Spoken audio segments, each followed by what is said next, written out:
Oi pessoal, estou de novo aqui gravando mais um vídeo para o meu canal. Então não esqueça de ir lá na nossa página no Facebook, curtir a nossa página e de se inscrever aqui no canal. Hoje eu vou falar para vocês sobre o banzo. O que é o banzo? O banzo é um sentimento nostálgico, é aquela tristeza profunda que os negros tinham quando vieram da África.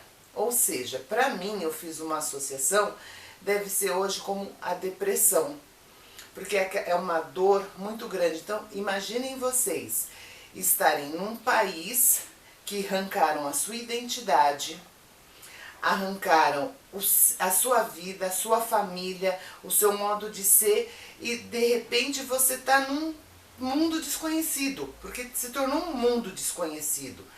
Então eles tinham esse sentimento, e esse sentimento nostálgico da África é dado o nome de banzo.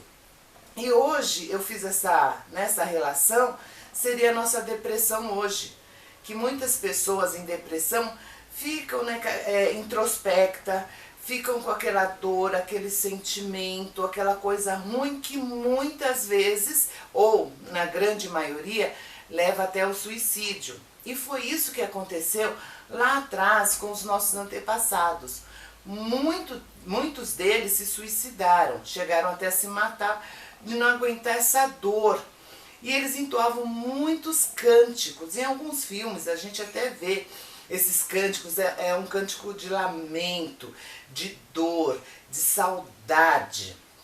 Então, por que eu estou falando isso? Porque eu estou lendo um livro, e como eu já falei lá na minha página no Facebook, o livro faz a gente ir para o passado e para o presente, a gente acaba entrando dentro da história, a gente se torna um personagem dentro da história. Por isso que eu falo para vocês, gente, a leitura é tudo. Então a gente precisa ler, a gente precisa criar esse hábito da leitura, da gente ler. Então a gente traz conhecimento, a gente agrega conhecimento para a gente e para o mundo. Então a gente começa a fazer essa relação.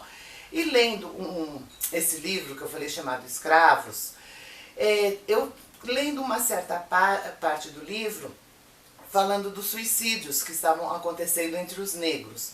Só que muitos donos de escravos, ou seja, ainda que mantinham mesmo pós a abolição, que mantinham ainda alguns escravos em seu poder, eles usavam o suicídio como forma de matar os negros. Eles não queriam que os negros fossem livres, então o que eles faziam? Eles iam lá e matavam. E o que eles alegaram? Que os negros se suicidaram. Tem um caso lá que eu fiquei chocada, eu fiquei estarrecida, de uma dona de uma escrava, que ela maltratava tanto essa negra, mas ela maltratava tanto, que a negra ela fugia desses maus tratos, mas ela conseguia ir lá e pegá-la. E a lei da época falava assim, que então essa dona dessa escrava deveria vendê-la ou deixá-la ir para um outro senhor. É porque vocês sabem que depois da abolição, nós, negros, ficamos à mercê da sociedade, fomos jogados. Aí falou, se vira neguinho. Ou seja, nós ficamos jogados, nós ficamos marginalizados como somos até hoje. Então muitos negros que eles falaram, voltaram lá e falaram assim, olha, eu prefiro ser escravo de novo, porque não estavam conseguindo comida, local para ficar, e continuavam sendo maltratados, continuavam sendo marginalizados. Então muitos preferiam voltar à vida de escravidão. Gente, que situação é essa? Então, voltando à história, essa senhora batia demais, mas demais. Numa dessas fugas, dessa fuga dessa escrava, a dona dela conseguiu ela de volta, só que aí o delegado falou, olha, a senhora não pode mais maltratar. Ela cinicamente falou que tudo bem. Quando chegou lá na fazenda dela, isso aqui eu tô falando aqui no Brasil, viu gente? Não é lá fora não, é aqui dentro do Brasil mesmo.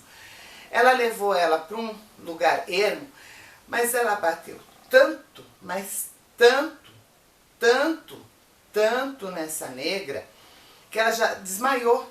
Ela já estava sendo maltratada, ela desmaiou. Ou seja, a dona dessa escrava, ela era ruim mesmo. Era ruim. E os outros escravos que ainda permaneciam nessa fazenda, viram aquilo e ficaram quietos, não falaram nada. Aí essa negra, né, quando se restabeleceu, conseguiu fugir de novo e ganhou abrigo na igreja.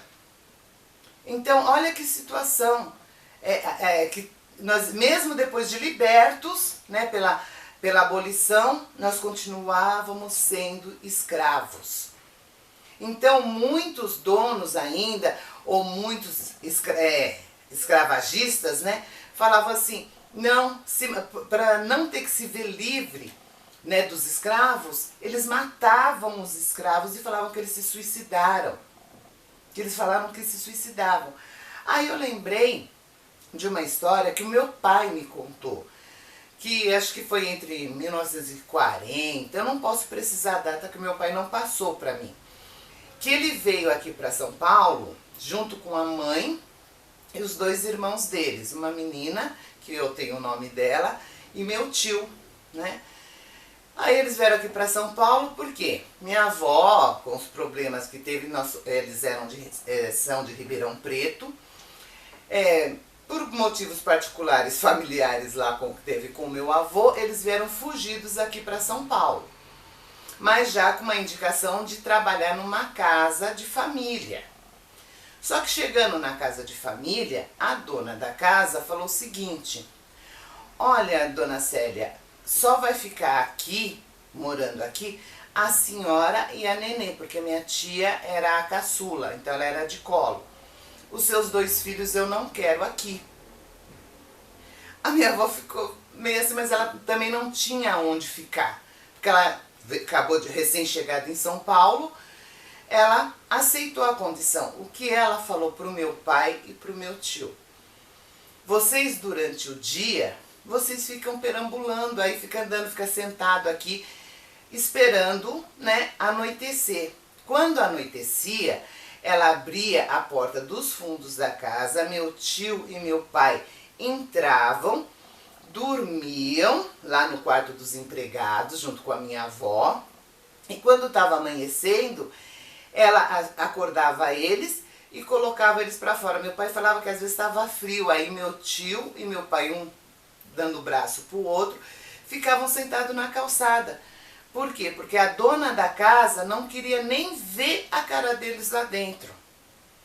Vocês entenderam? Então, era uma forma, a minha avó, meu pai falava que a minha avó às vezes chorava de fazer isso. Então ele falava que ele e meu tio, durante o dia, eles ficavam andando. Quando estava dando a hora do almoço, eles iam lá, minha avó também, pela entrada e saída de serviço, arrumava pratinho, escondido, porque a dona da casa não poderia saber que ela estava alimentando eles, arrumava 2 pratinhos e ela entregava para eles, mandava eles comer rápido e ir embora. Eles não podiam ficar lá sentados, eles tinham que ir embora, viver a vida deles. Então, ela, na hora do almoço, ela dava a comida para eles comiam, ela pegava os pratos rapidinho, entrava e eles iam andar na rua. Como hoje a gente vê crianças andando pela rua, perambulando pela rua. É por isso que eu falo que a leitura, gente, é tudo de bom. Porque da leitura que eu estava fazendo desse livro, me remeteu a essa história que o meu pai me contou há muitos anos atrás. Desse sofrimento da mulher negra também, e hoje de muitas mulheres em geral, independente de raça e de cor. Então, desde aquela época, as mulheres já sofriam, desde a época da escravidão, sabe? Não só mulheres, como os homens, como os escravos em geral. Então, mesmo pós-abolição, a escravidão continuou. Querendo ou não, a minha avó foi obrigada a se separar dos filhos dela, por conta da situação que ela se encontrava naquele momento.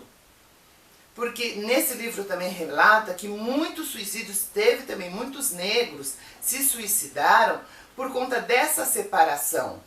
Que muitos donos, né, queriam separar as famílias. Teve um caso também nesse mesmo livro que fala que 4 mulheres, sendo 2 mães e 2 filhas, se jogaram em frente de um tanque. Eu, na minha cabeça, deduzi que esse tanque deveria ser alguma carroça, alguma coisa nesse sentido, para se matar, por conta disso, dessa separação que ia acontecer entre elas. E foi nesse trecho que eu lembrei dessa história da minha avó que meu pai me contou. Então imagina essa dor, né, dessa separação.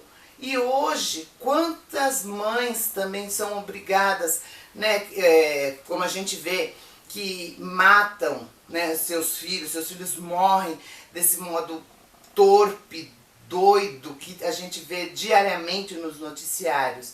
Essa dor, esse banzo que a gente tem no peito que dói. Então é isso, gente. Por isso que eu incentivo a leitura. Porque abre a mente da gente, faz a gente pensar que essa escravidão, gente, não acabou. Que essa submissão que a sociedade faz com que a gente ainda passe, continua. Está num papel, só que efetivamente ela não acontece. Porque nós continuamos submissos. A gente não consegue sair e respirar. Nós não estamos conseguindo, estamos sim, mas a passos muito pequenos. Até quando isso vai continuar?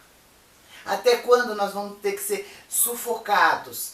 Até quando vamos ter que largar nossos filhos e ficar dando pratinho de comida na porta de serviço para eles?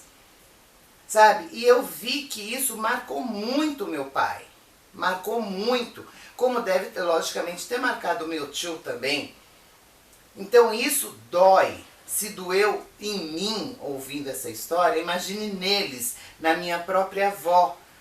Então, deu em mim esse banzo, sabe? Esse sentimento de dor, esse sentimento nostálgico, de impotência. A gente se sente impotente numa situação dessas. Então essas leituras, sabe, que eu vou fazendo, eu acabo me remetendo naquela época. Eu falo, gente, que dor, porque eu sou mãe. Então, sabe, se me tirarem um filho, eu acho que eu enlouqueço. Então, é essa dor que não vai acabar nunca, gente. Vai continuar até quando eu vou ficar tendo que me preocupar de um filho meu poder sair na rua? Até quando eu vou ficar preocupada da minha filha não poder sair para se divertir ou ser ofendida, ou ser magoada? Porque quando magoa um filho nosso, pode ter certeza que essa dor triplica numa mãe. Então, gente, vamos pensar com carinho, né? Vamos lutar por essa igualdade, como eu falo em todos os vídeos meus. Vamos lutar pela nossa liberdade efetiva, não só em papel. Então, o meu carinho para vocês, tá? Vamos lutar, mulherada. Vamos lutar, negro. Vamos realmente ser livres. Então, mais uma vez, obrigada para vocês. Curtam a nossa página no Facebook, se inscrevam no nosso canal e até a próxima, gente.